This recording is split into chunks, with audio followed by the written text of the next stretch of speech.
Az bu kız danışır hele. Hanım çıkın. Alo. Alo Haycan. Ay Allah ben ne kadar güldüm. Ağlasam ben güldüm. Anam kimi mehribanım kaynata kaynata. Az buna adaptır ne oldu?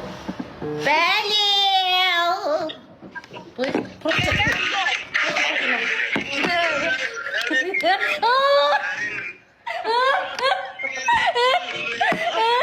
Nömrə göstər. Aslaydı doğursan. Kıymet baba. Az xodda. Pis köpək bunu qız nə qədər xod verir be. Ben ne koyup borum. Kerem yok. Tamam dola seni görmem lazım. Həmdullah, sən var otur. Ad boy ver o Həmdullah, o əsəbimə toxunur o mənim. Hamdullah sonra yıkarsın. Həmdullah, bunun sən gözü düşüb. Sonra yıkarsın. Tamam, durun oyun oynayaq. Gelin arkadaşlar. Durun, 5 dakikada sonra yığarsınız. Dur. Bizim evde toydu kızlar.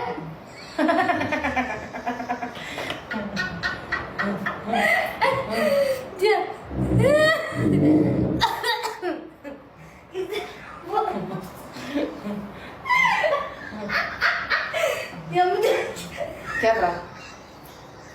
Tamam. Yürüyüşe çıkmak boşalır. Yango. Bu nedir?